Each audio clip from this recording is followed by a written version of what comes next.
অর্ধজাহানের খলিফা হযরত ওমর দিনের বেলা বিচার আচার করেন, রাতের বেলা খোঁজ খবর নেন কার কি হালাত। এক এলাকায় গিয়ে দেখতেছেন ভাঙা ঘরের কিনারায় আগুন জ্বলে, আগুন রাতের আধার। ওমরে ফারুক রাদিয়াল্লাহু তাআলা আনহু দূরত্ব বজায় রেখে একটু পাশে দাঁড়ায় দেখতেছেন কি অবস্থা। তাকায় দেখতেছেন একটা বৃদ্ধা মহিলা পাত্রে পানি নিয়ে গরম করে, আর পায়ের আশেপাশে বাচ্চাগুলো ঘুমায় মাটিতে।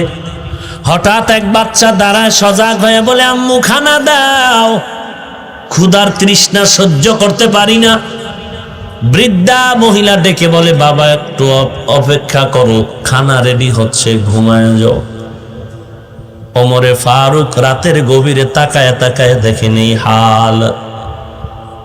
ওমরে ফারুক সালাম দিলেন, কাছে আগায় গেলেন, পরিচয়টা গোপন রাখলেন আর বললেন, কে তুমি? মহিলা বলে, কে তুমি? বলে, আমি এক আগন্তুক যুবক। কেন আসছো এই গভীর রাতে? বলে, একটু উপকার করা যায় নাকি, একটু খোঁজ খবর রাখার জন্য আসলাম। বলে, তুমি কি খোঁজ খবর নিবা? আমার বাচ্চাগুলো না খাইয়া পেট পিঠের সাথে লেগে গেল, মাটিতে পড়ে আছে, খানা নাই। আমি পাতিলের মধ্যে পাত্রে পানি দিয়া গরম করি আর বাহানা করতেছি, বাচ্চাদের বুঝাইতেছি খানা রেডি হচ্ছে, আসলে তো খানার কোনো আয়োজন নাই। ও যুবক, তুমি আসছো, শোনো, তুমি কে বা কোথার জানি না, তবে শুনে নাও, আমাদের দেশে নাকি ওমরে ফারুক দেশ চালায়, খলিফাতুল মুসলিমিন।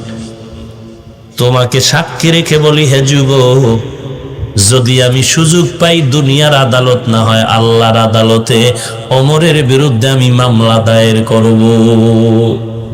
ওমরে ফারুক রাদিয়াল্লাহু তাআলা আনহু চুপচাপ দাঁড়ায় আছেন, পরিচয় দেয় না যে আমি ওমর।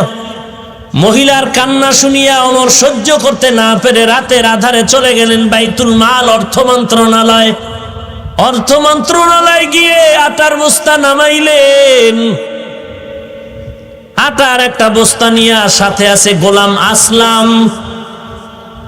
ওমরে ফারুক বলেন, এরে আসলাম, আটার বস্তাটা আমি ওমরের মাথায় তুলে দাও।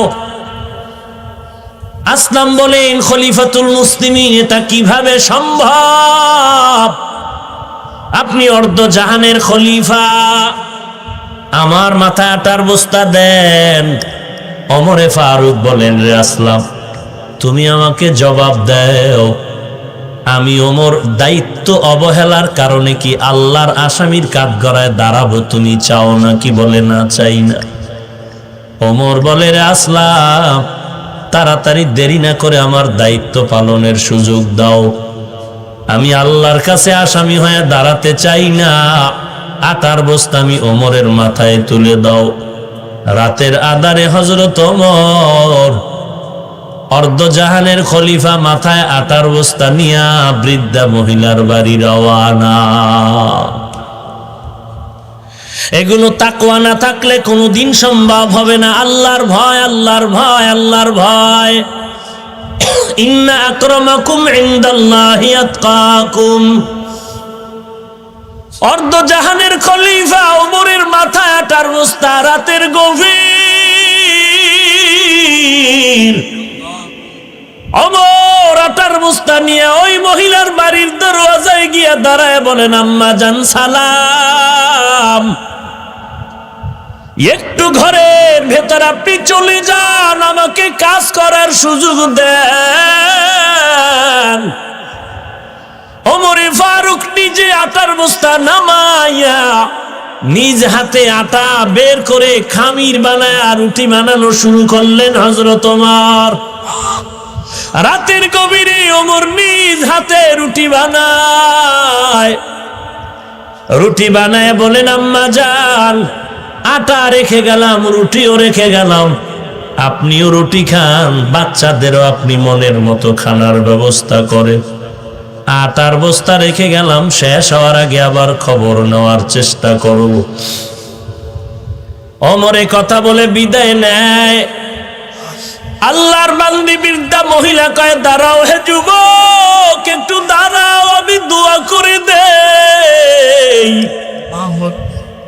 আমার দেশের খেলাফতের দায়িত্বে আছে নাকি ওমরে ফারুক? ও যুবক, আজকে যদি ওমর না হইয়া তোমার মতো যুবক যদি আমার দেশে থাকতো, এই দেশটা বেহেশতের বাগান হয়ে যেত। আল্লাহর বান্দি দোয়া করে, আল্লাহ এই যুবকের তুমি জনগণের সেবক বানায়া দাও। মহিলা কান্না করে ওমরকে বিদায় দেয়। হযরত ওমর বিদায় নিয়ে চলে গেলেন। পরের দিন হযরত ওমর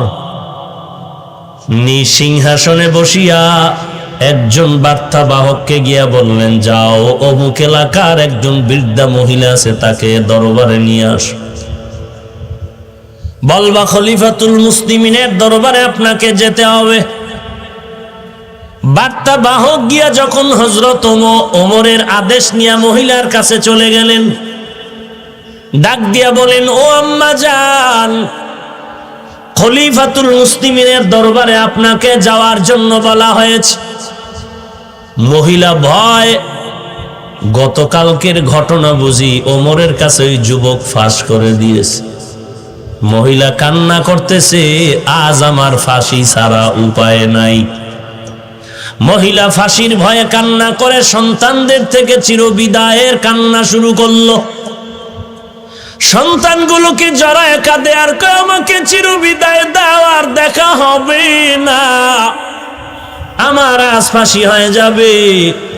গতকালকে আমি ওমরের বিরুদ্ধে অনেক কথা বলেছি, সেই কথা বুঝি যুবক ওমরকে জানায় দিস। আল্লাহর বান্দি কান্না করে এক কদম দু কদম দিয়া ওমরের দরবারে রওনা হয়ে গেলে। আল্লাহর বড় কুদরত, হযরত ওমরের দরবারে গিয়া ওই মহিলা ভয়ে ভয়ে তাকায় দেখতেছে। মেন জায়গায় সিংহাসনে বসা গত রাত্রের সেই যুবক। মহিলার সহ্য হয় চোখের পানি সিঁড়ি ফুফায় ফুফায় কান্নার আওয়াজ। ওমরে ফারুক চিল্লায় বলে, ও আল্লাহর বান্দি কাঁদবা না, কারণ আজকের আসামি তুমি না, আজকের আদালতে আসামি হলাম আমি ওমর। লম্বা একটা পাগড়ি হাতে নিয়ে পাগড়ির একটা মাথা গলায় পেঁচাইয়া আর একটা মাথা ওই মহিলার হাতে দিয়া বলে, রে মা, আমি ওমরের বিচারটা করে দাও, কারণ এতদিন আগে তোমার খবর কেন আমি নিতে পারি নাই, আমি বড় অপরাধী, আমার বিচার করো। দুনিয়ার আদালতে আমি ওমরের বিচার হয়ে যাওয়াটা ভালো, তারপরও আমি চাই না আমি ওমর জাহান্নামে আসামির কাঠগড়ায় হাসরের ময়দানে দাঁড়াবো, কারণ ওই দিনটা বড় কঠিন, যেদিন সূর্য মাথার উপরে নেমে আসবে, জমিনটা হয়ে যাবে তামা, আপন আপন বলতে কেউ থাকবে না, মা বাপ সন্তান থেকে ভেগে যাবে, সন্তান মা বাবার থেকে ভেগে যাবে, এমন এক কঠিন হালাত, জাহান্নামের বিকট আওয়াজ। অপরদিকে আল্লাহ কুদরতের কাহারিয়াতের আওয়াজ দিয়া বলবেন, লিমানিল মুলকুল ইয়াউম লিল্লাহিল ওয়াহিদিল কাহ্হার।